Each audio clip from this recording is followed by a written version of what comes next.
Rasulillah, salatullah, salamullah, ala yasin habibillah, ala yasin habibillah, tawassalna bismillah wa bil hadith Rasulillah wa kulli mujahidin lillah bi ahril badri ya Allah, bi ahril badri ya Allah, salatullah salamullah ala Taha Rasulillah, salatullah salamullah ala yasin habibillah, ala yasin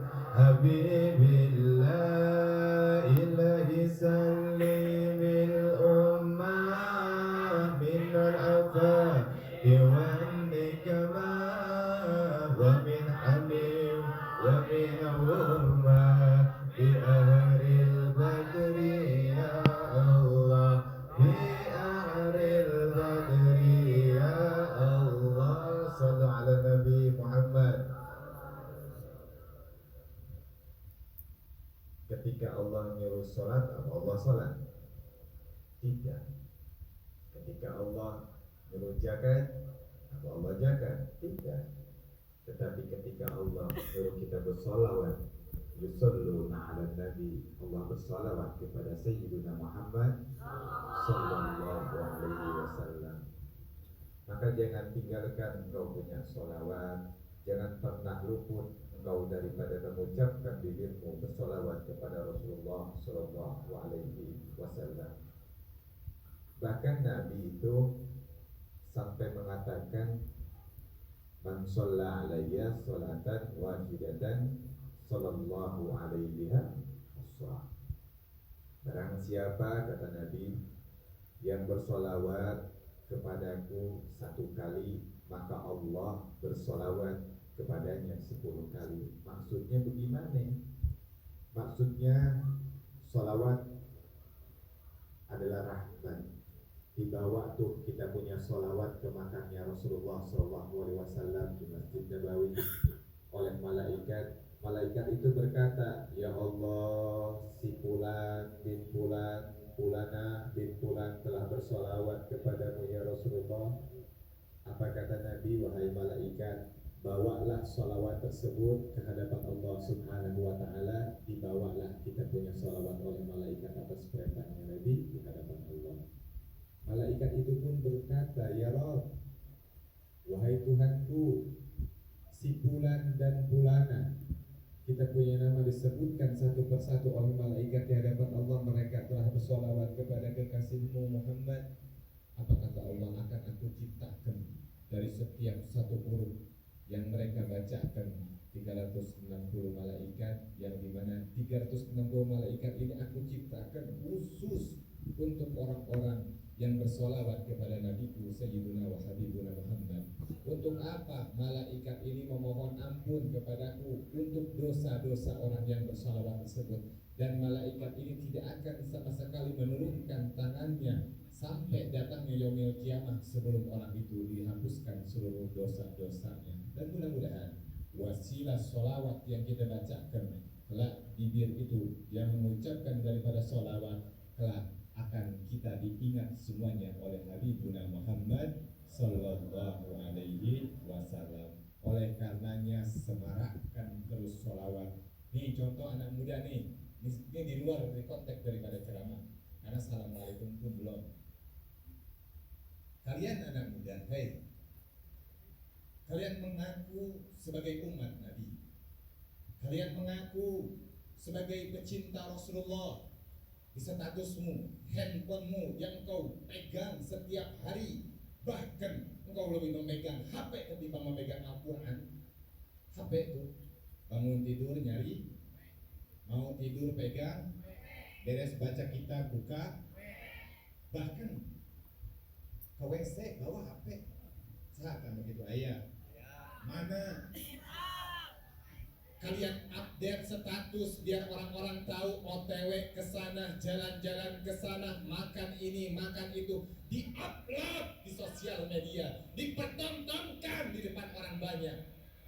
10, 20 status dibikin.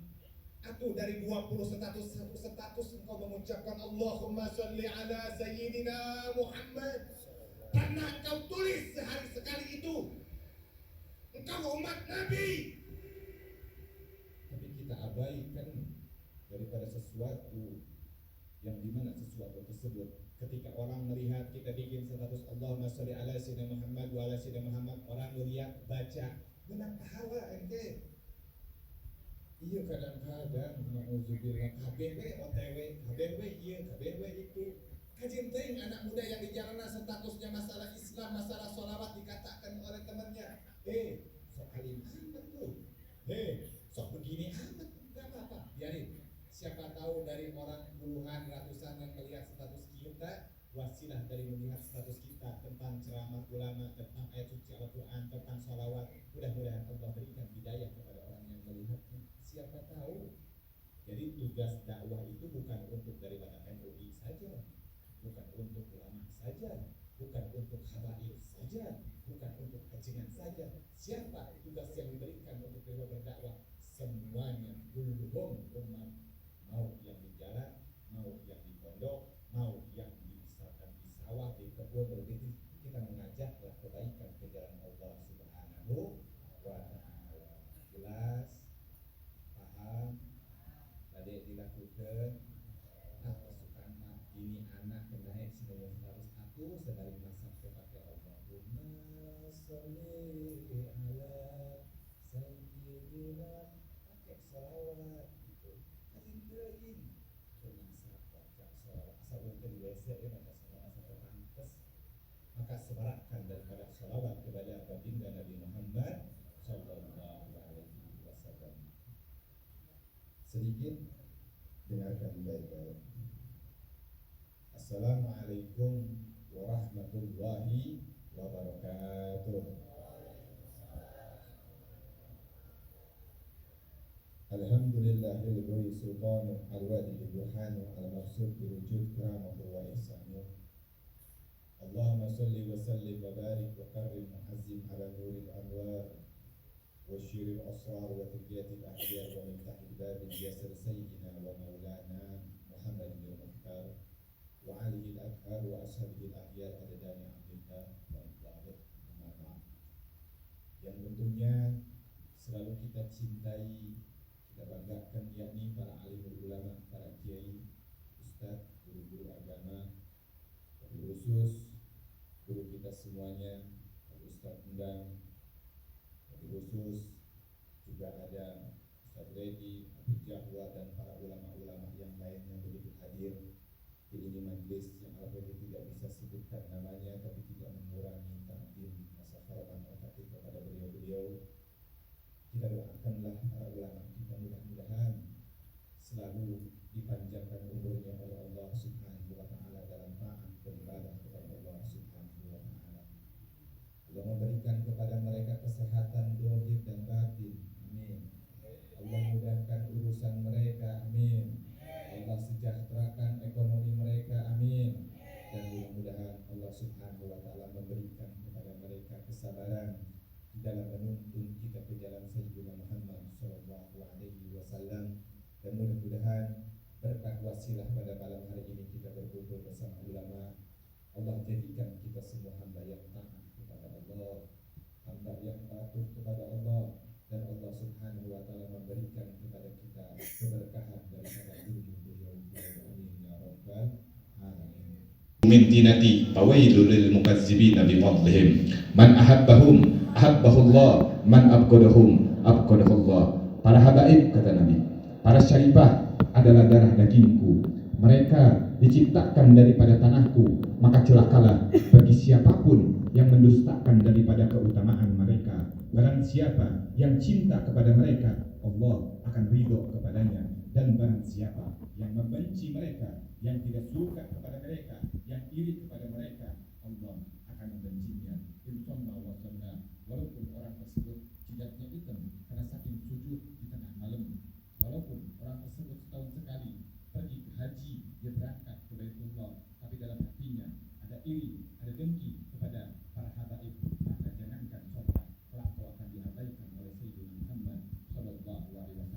Ya, kata Allah Subhanahu wa Ta'ala, siapa itu Al-Qur'an? Yaitu min dzurriyyati sayyidina Muhammad sallallahu alaihi wasallam. Maka kita tidak mengikuti daripada bersama dengan Nabi. Kita tidak pernah mengikuti zaman berperang bersama Nabi, menegakkan nahi munkar bersama Nabi. Tapi Indonesia, alhamdulillah, mereka ada darah dagingnya, yaitu para sayyid, para sayyidah. Mereka adalah para habaib yang ada di tengah-tengah kita. Mudah-mudahan dengan kita berkumpul bersama para habaib, mudah-mudahan Allah Subhanahu wa Ta'ala kelak kita dikumpulkan di padang mahsyar bersama Sayyidina Muhammad sallallahu alaihi wasallam. Ada iri, dalam hatinya ada dengki untuk daripada bersujud kata Allah, karena dia tidak berakhlak kepada Nabi, maka tempatnya adalah neraka api jahanam. Nauzubillahi min dzalik. Mudah-mudahan kita senantiasa bisa mencintai daripada para habaib sebagai daripada zuriyah Nabi, dan mencintai daripada para ulama sebagai pewaris daripada keilmuan Rasulullah sallallahu alaihi wasallam. Amin ya rabbal alamin. Mudah-mudahan juga berkat wasilah kita berkumpul bersama para habaib, mudah-mudahan Allah jauhkan kita punya kampung daripada bala dan musibah, dan mudah-mudahan Allah jauhkan kita dari segala macam perpecahan, baik itu perpecahan yang secara nyata ataupun yang tidak nampak di tengah-tengah kita. Mudah-mudahan Allah senantiasa selalu memberikan hidayah kepada kita semuanya agar selalu semangat dalam menjalankan perintah Allah dan Rasulnya. Amin ya.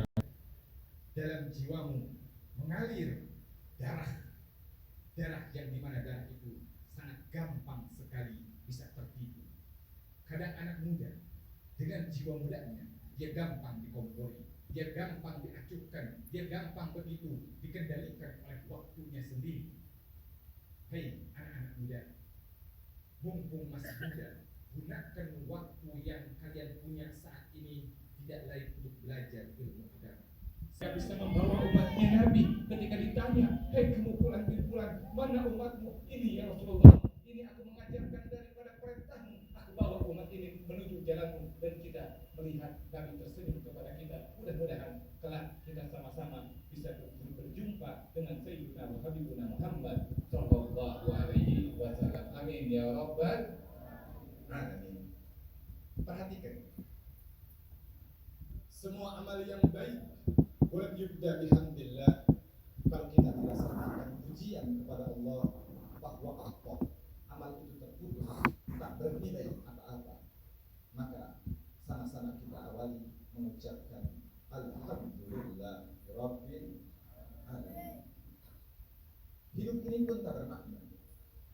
Semua hidup, hewan hidup, pepohonan hidup, ayam hidup, bahkan seekor anjing pun hidup. Lalu apa bedanya dengan hidup manusia? Hidup manusia menjadi bernilai ibadah di hadapan Allah ketika namanya disebut alhamdulillahilladzi ahyana ba'dama amatana wa ilaihi nusyur. Begitupun minuman dan makanan yang kita makan. Makanan itu hanya sebagai calon sampah bakteri busuk. Ma'akal tafa'at maita, yang kau makan akan membusuk, dan makanan itu akan menjadi bernilai ibadah di hadapan Allah ketika namanya disebut. Ya gulam, wahai anak kecil, sanillah, sebut nama Allah. Dalam hadis yang lebih panjang, meskipun dhaif, tapi boleh kita amalkan sebagai pokok amal, motivasi beramal. Allahumma barik lana fima razaqtana wa qina azabannar. Simpel saudara, kelihatan anak kecil pun bisa. Menyebut nama Allah merubah sampah menjadi ibadah. Menyebut namanya, kata-kata yang tidak bermakna berubah menjadi ibadah. Bahkan menuliskan namanya di atas kertas yang tadinya hanyalah sebagai goresan tinta di atas kertas yang kosong hampa tak bermakna, tetapi ketika nama itu ada di dalamnya, maka menjadi sucilah dia. La yamassuhu illal mutahharun. Tidak boleh orang menyentuhnya kecuali orang-orang yang bersih, orang-orang yang bersih dari hadas, bersih daripada sebagian najis. Innahu min Sulaiman wa innahu bismillahirrahmanirrahim. Kita sebagai manusia punya hati kadang gelisah, punya hati kadang marah, punya hati kadang cemas, tapi kesedihan kecemasan, ketakutan itu akan hilang ketika namanya disebut ya Muhammad, ya Rasulullah. Andaikan orang kafir Quraisy itu menoleh ke bawah, pastilah mereka akan menangkap kita, pastilah mereka akan membunuh kita, karena kita sudah lari daripada kejaran mereka. Idhuma fil ghari, ketika mereka berdua berada di dalam gua. Idh yaqulu li sahibihi, ketika seorang sahabat berkata kepada sahabatnya yang waktu itu sedang merasa ketakutan, cemas, apa yang dia katakan? La tahzan, saudaraku, jangan khawatir, jangan pernah cemas. Innallaha ma'ana, ada Allah di antara kita.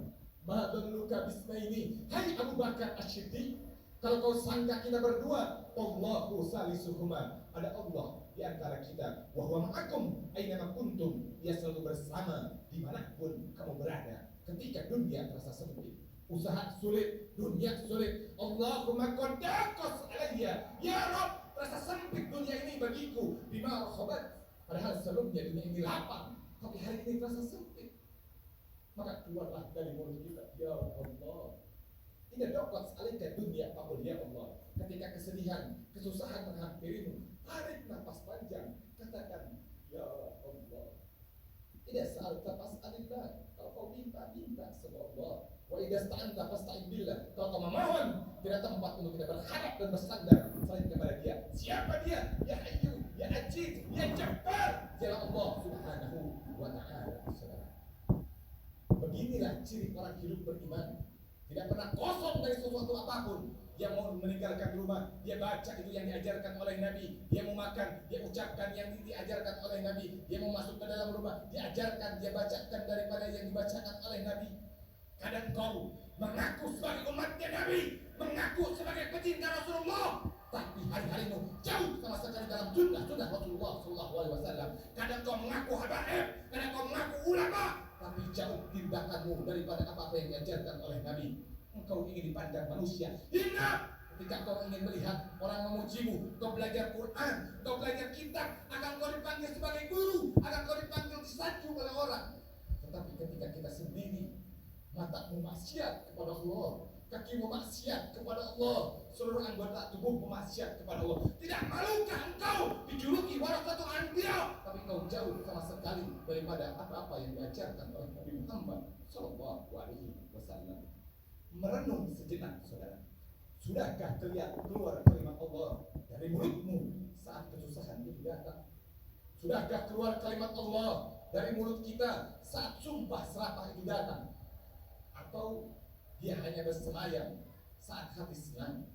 Kalau kesusahan dan kesenangan membuat berbeda, cacian membuat memurung, pujian membuat melambung, sesungguhnya belumlah kita beramal mukhlisina lahuddin. Merenung sejenak, mengingatkan hati yang kosong, yang lupa, yang hampa, bahwa sampai matanya semuanya akan diminta dituntut di hadapan Allah Subhanahu wa ta'ala. Ayo kembali ke jalan Sayyidina Muhammad. Dengan Isra Mi'raj setiap tahun kau adakan, tapi apa yang kau ambil dari sifatnya Nabi? Apa yang kau ambil daripada akhlaknya Nabi? Malah setiap tahun daripada diselenggarakan Isra Mi'raj, diselenggarakan Maulid, hari-harimu makin jauh kelakuanmu dari apa yang diajarkan oleh Nabi Muhammad. Pantaskah kau memenuhi syafaat daripada Sayyidina Muhammad? Pertanyakan di dalam dirimu, pertanyakan di dalam hatimu, sejauh mana kau sudah mengikuti Rasulullah sallallahu alaihi wasallam. Teguran ini untuk diri kita, nasihat ini untuk diri kita, semata-mata tidak lain dan tidak bukan untuk kita selalu mengingat Allah dan Rasulnya. Apa yang kita lakukan saat ini, mudah-mudahan kelak di akhirat kita akan memanen sesuatu yang dimana sesuatu yang diridhoi oleh Allah Subhanahu wa ta'ala. Sampai sini jelas? Sampai sini paham? Sampai sini mengerti? Shallu ala Nabi Muhammad. Coba kita merenung. Siapapun kalian, mau polisi, TNI, ustaz, muhabib, ketika kita keluar daripada ibu kita, bayi itu menangis. Ketika saya merasakan jadi seorang ayah, sebejat apapun seorang ayah, sehina apapun seorang ayah, ketika anaknya lahir, air mata saya menetes. Saya bisikan di mata telinga kanan anak saya, Allahu akbar, Allahu akbar. Allahu akbar, Allahu akbar. Asyhadu an la ilaha illallah wa asyhadu an la ilaha illallah wa asyhadu anna Muhammadar Rasulullah wa asyhadu anna Muhammadar Rasulullah. Hayya 'alas shalah, hayya 'alas shalah. Lafaz itu yang saya bisikkan kepada anak saya. Apa yang saya inginkan? Wahai anakku, aku tidak ingin kau menjadi besar, tetapi kau tidak mengingat Allah. Wahai anakku, aku tidak ingin kau menjadi besar, tapi kau tidak kenal Sayyidina Muhammad Sallallahu Alaihi Wasallam. Aku hanya ingin ketika engkau besar, ketika aku berada di dalam kondisi yang dimana malaikat Jibril ingin mencabut nyawaku, engkau ada di sampingku, engkau yang membisikkanku, engkau yang mentalkinkanku, talkinkanku, aku ditalkinkan oleh anakmu. Itu yang aku harapkan kau membisikkan itu, kalimat itu yang kau bisikkan kepada aku ketika sakaratul maut. Karena dulu aku yang membisikkan kalimat itu kepadamu saat kamu menganga, saat kamu tidak tahu apa-apa. Kalimat itu yang aku bisikkan, dan aku harap engkau besar, engkau bisa membisikkan daripada kalimat itu. Sekarang ini kita punya anak dibanggakan karena dia kerja, uangnya banyak. Bukan kita membanggakan daripada orang tua. Contoh, ketika lebaran, jarah mereka ke kubur-kubur. Dia datang ke kuburnya, dia menangis, dia selfie tuh, ditaruh di FB, ditaruh di Twitter, taruh di Instagram, ditaruh di TikTok, nangis dia berziarah kepada ayah kandungnya. Ayahnya pilu di dalam kubur. Kata apa? Dia tidak bisa mengucapkan Fatihah, dia tidak mengucapkan kalimat tahlil, takbir, tanzir dan sholawat untuk tidak tahu caranya untuk mengiringi daripada anaknya. Na'udzubillah. Apakah anak seperti ini yang kau banggakan? Wahai saudaraku, didiklah anakmu dengan pendidikan agama. Agama tidak pernah membatasi. Anakmu menjadi profesor, ada anakmu menjadi dokter, ada menjadi polisi, ada anakmu menjadi tentara. Tapi kita diciptakan oleh Allah, bahkan kita menduduki daripada anggota DPR, MPR menjadi polisi, dan perbuatan kita jangan sampai melenceng daripada Al-Quran dan Sunnah Nabi Muhammad Sallallahu Alaihi Wasallam. Rindu ada dia ingat contoh orang tua dulu, ketika kita diajarkan mau makan, dia berkata, ayo tuh hadiah dulu ke Taruhun. Dia katakan apa yang anda muslimin wal muslimat khususnya dikirimin Fatihah ketika dia lewat kubur. Itu penghuni kubur berebut itu Fatihah, berebut itu doa. Ada satu perkuburan yang tidak berebut itu Fatihah, ada satu kuburan yang tidak berebut itu doa. Ditanya oleh yang berebut, hei fulan, kenapa kau tidak berebut ini Fatihah? Kenapa kau tidak berebut ini doa? Apa kata si fulan tersebut? Untuk apa aku berebut ini Fatihah? Untuk apa aku berebut ini doa? Sedangkan aku meninggalkan ketika meninggal anak-anak yang suka mengirimkan aku Fatihah. Subhanallah. Mudah-mudahan anak-anak kita telah bisa memberikan kepada kita hadiah, yakni doa-doa yang dikirimkan daripada lisan-lisannya. Karena salah satu yang bisa menyelamatkanmu kelak yaitu waladun salehah, seorang anak yang soleh. Boleh anakmu memasuki perguruan tinggi, tapi jangan lupa bahwa ajarkan pendidikan agama yang prioritas adalah di pondok atau pesantren, di ustaz-ustaz kampung, walaupun yang hadinya 3, 4, 5 orang di kampung dia semua ustaz tersebut, mereka lillahi ta'ala.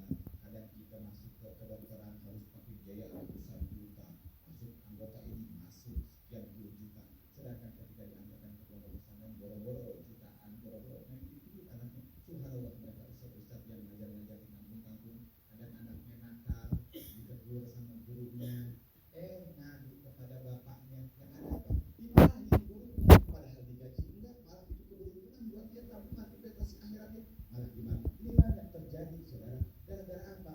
Gara-gara sesuatu hal yang engkau masukkan ke dalam anak dan istrimu, nafakoh yang subhan, nafakoh yang haram. Tidak heran, lihat anak kita berani merotot kepada kedua orang tua, istri kita berani membangkang perintah kita. Siapa yang disalahkan? Engkau sebagai daripada suami. Kenapa? Engkau memberi nafakoh yang tidak baik sehingga mengalir darah, mengalir daging, sehingga mendorong anggota tubuh, tangan, mata dan sejabanya untuk daripada membangkang perintahmu. Idza sulhat jasadul kullu wa idza fasadat jasadul kullu ala wahdi di dalam tubuh manusia mengalir yaitu darah, yang dimana darah tersebut kalau dia tumbuh dari sesuatu yang baik dia akan menjadi sesuatu yang baik. Tapi kalau dia tumbuh dari sesuatu yang haram, sesuatu yang subhat, akan mendorong anggota tubuh berbuat daripada sesuatu yang dilarang oleh Allah, yakni anggota tersebut adalah hati. Maka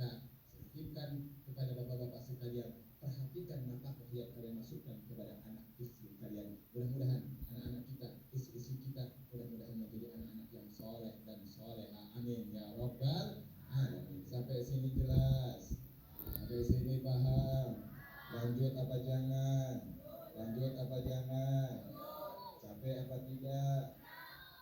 Habib bicara teriak-teriak, mengajak supaya masuk, bisa teriak-teriak. Kayaknya amin, amin.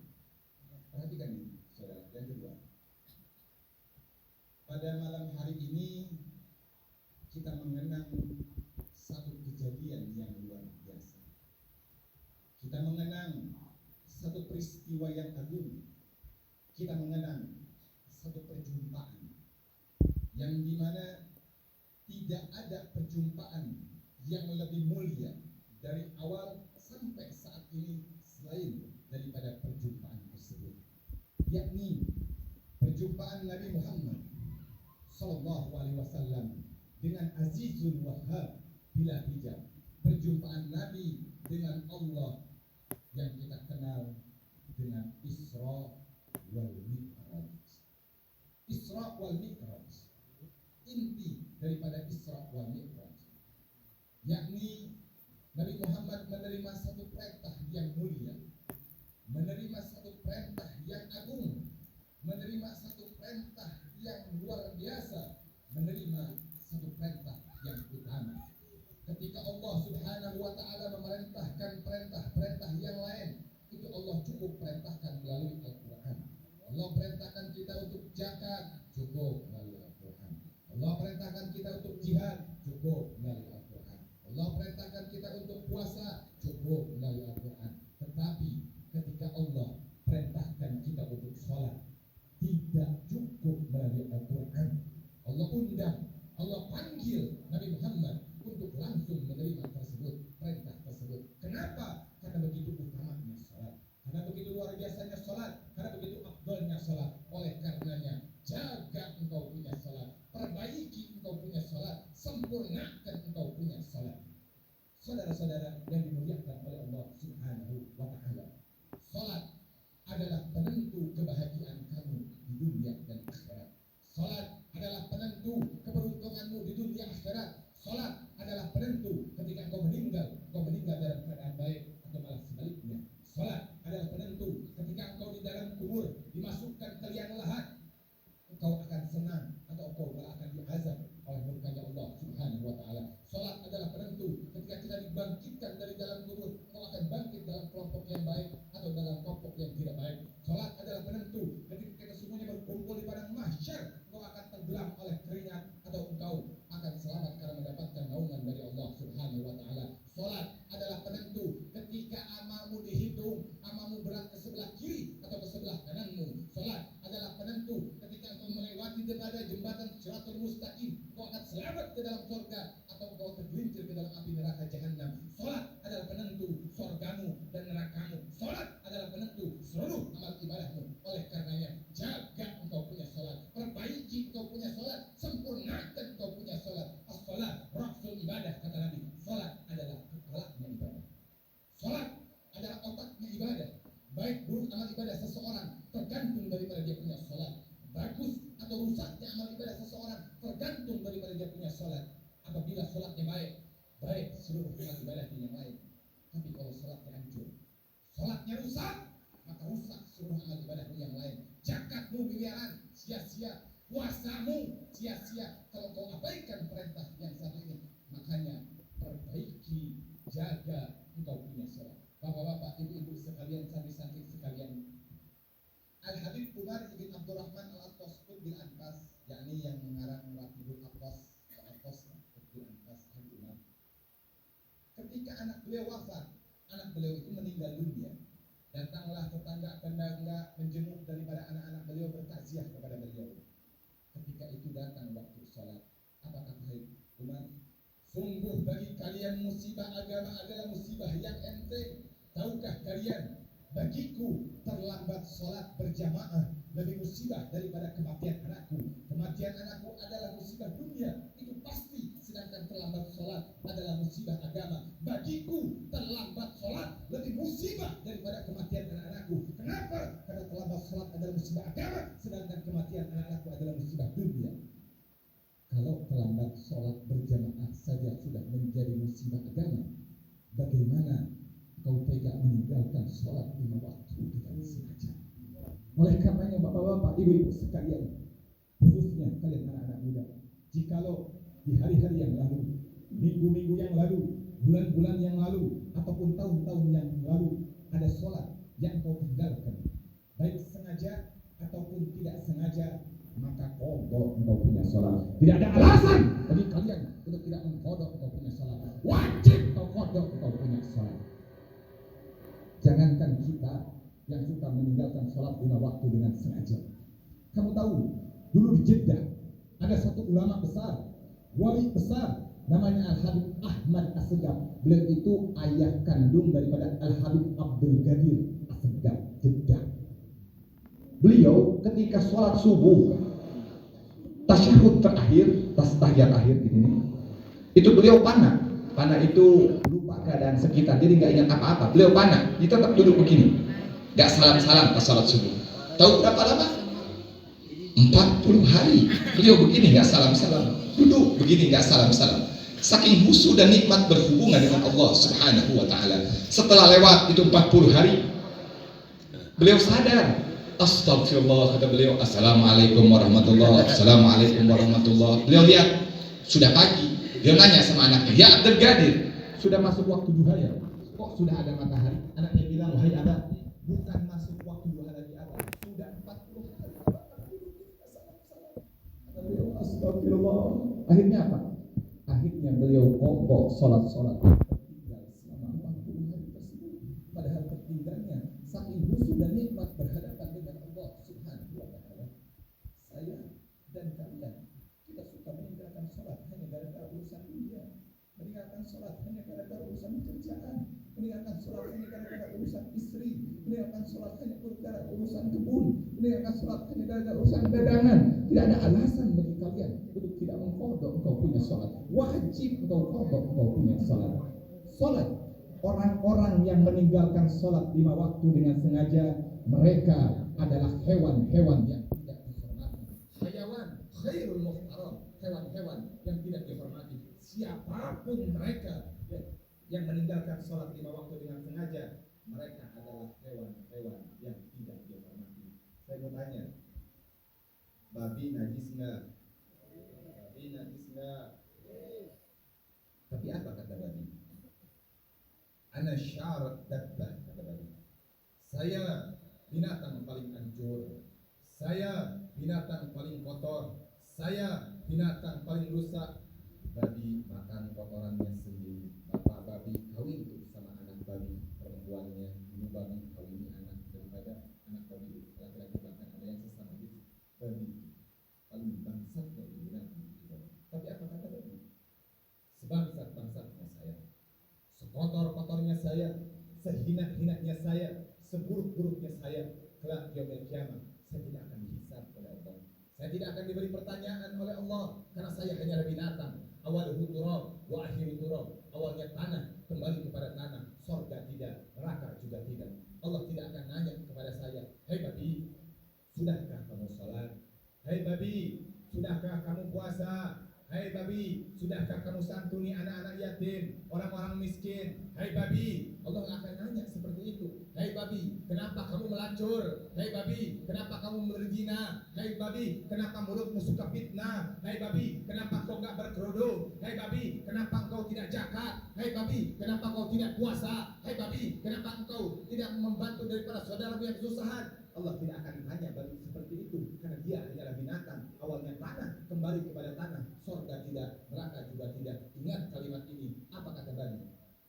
Saya masih lebih mulia ketimbang orang-orang yang suka meninggalkan sholat 5 waktu dengan sengaja. Karena orang-orang yang suka meninggalkan sholat 5 waktu dengan sengaja adalah orang-orang yang akan pertama kali dihisab, pertama kali dimintai, dituntut di hadapan Allah Subhanahu wa Ta'ala. Saya mau tanya, berarti orang yang suka meninggalkan sholat berarti apa? Kurang keras. Berarti orang yang suka meninggalkan sholat berarti apa? Lebih babi daripada babi. Kalau ada anak, bapak punya anak, anaknya nggak sholat berarti anak. Ibu punya suami, suami ibu sholat subuh tetap ngorok berarti suami ibu suami nggak sholat tapi suami, punya RT, RT-nya nggak sholat RT-nya, punya RW, RW-nya nggak sholat RW-nya, punya lurah, lurahnya nggak sholat lurahnya. Kalau ustad nggak sholat ustad, Habib nggak sholat Habib. Dan Habib ini siapapun mereka yang meninggalkan sholat lima waktu, mereka adalah hewan-hewan yang tidak dihormati semua. Kita ini terjadi dalam kehidupan saya dan terjadi dalam kehidupan antum. Di surau-surau, di masjid-masjid, di musola-musola, terdengar azan berkumandang panggilan Allah, terdengar seruan Allah, terdengar daripada panggilan Allah, Allahu Akbar, Allahu Akbar. Kata Allah, hai hambaku, sudah waktunya engkau menghadap aku. Tinggalkan dulu itu urusan dunia. Hai kamu yang berdagang, ayo tutup dulu dagangannya. Hai kamu yang di sawah, ayo beranjak dari sawah. Hai kamu yang di kantor, ayo tinggalkan kursimu menghadap aku. Hayya 'alas shalah, hayya 'alas shalah. Ayo sholat, kata Allah. Serahkan jiwa dan raga kalian untuk menghadapku, untuk bersujud kepadaku. Sekarang tinggalkan dulu itu urusannya. Sekarang waktunya kau menghadapku, kata Allah Subhanahu wa ta'ala. Tetapi hayya 'alas shalah, hayya 'alas shalah berlalu begitu saja. Kau mendengar, masuk ke telingamu, tapi kau hiraukan, kau abaikan panggilan Allah, kau abaikan seruan Allah. Padahal kita tahu Allah yang ngasih kita ruh, Allah yang ngasih kita pangkat, Allah yang ngasih kita jabatan, Allah yang ngasih kita harta, Allah yang ngasih kita rezeki, Allah yang ngasih kita istri, Allah yang ngasih kita anak, Allah yang ngasih seluruhnya. Tapi kau abaikan panggilan Allah, kau abaikan seruan Allah. Kita lebih takut panggilan bos, kita mau dipanggil kelak berkumpul pada mahsyar. Sedangkan umur itu bagus 70 tahun juga, 80 tahun juga, 90 tahun sudah jalan, bahkan yang muda-muda sudah stroke, muda-muda sudah meninggal. Waktu ini sesaat, saudara. Ini di dunia ini tempat kita untuk ladang kebaikan. Apa yang kau tanam ke akhirat, kau akan memanennya. Jangan karena kau punya rasa hasut, merasa punya diri sombong sehingga kau tidak mau menyembah Allah Subhanahu wa ta'ala.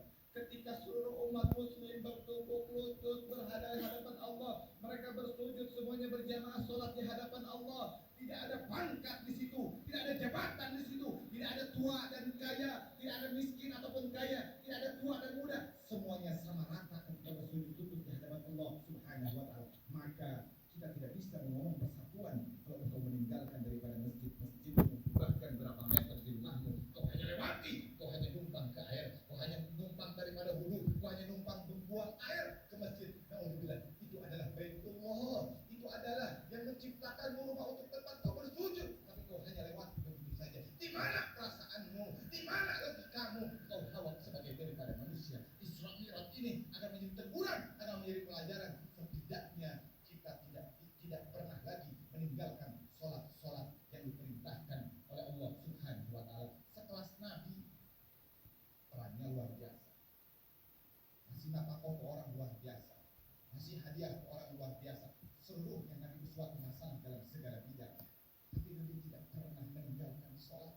Dia mah kerasa jadi ulama, kerasa jadi santri, ngapalkan ada berkumandang, ayo ngapalkan. Kiai ada tamu, ayo ada beberapa tamu. Rasulullah mengajarkanmu ketika berkumandang hayya 'alas shalah, bergegaslah kalian ke masjid-masjid. Ini juga umatnya yang mengaku cinta Nabi. Hei, kalian cinta Nabi, kalian mengidolakan Nabi, tapi jangan kau anggap Nabi bisa mengingatmu dan memperhatikanmu kalau kau abaikan perintah Nabi yang satu ini, yakni sholat. Saya mau tanya, siap jaga sholat? Siap jaga sholat?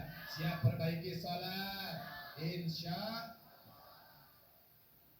umat Islam ini di Indonesia terbanyak kalau dilihat dari jumlah penduduk. Tapi Indonesia bukan negara orang yang terbanyak, kalah tuh sama Cina berapa miliar, 2 miliar atau orang 4 miliar. Belum lagi sama Amerika, kalah jumlah kita. Belum lagi sama India, kalah jumlah kita. Baru setelah itu Indonesia. Konon dulu 270 juta penduduk, 90%-nya. Tapi gampang diadu domba, dia terbesar umat Islam. Hanya gara-gara beda dia lambang. Ayah memakai baju A, ayah memakai baju B, saling sindir, saling baku hantam, saling caci, saling maki. Ayah ini mondok pesantren namanya A, pondok pesantren namanya B. Murid sama muridnya saling hujat, murid sama muridnya saling itu. Itu bukan ajaran Rasulullah Shallallahu Alaihi Wasallam. Kalian berani mencibir saudaramu. Nauzubillah min dzalik. Tugas kita itu berdakwah, bukan merasa paling baik, bukan merasa paling benar. Maka Islam ini di Indonesia bisa bersatu kalau semuanya bisa legowo belapang dada bahwa apapun kendaraanmu, apapun bajumu, semata-mata kita adalah hamba Allah Subhanahu wa Ta'ala.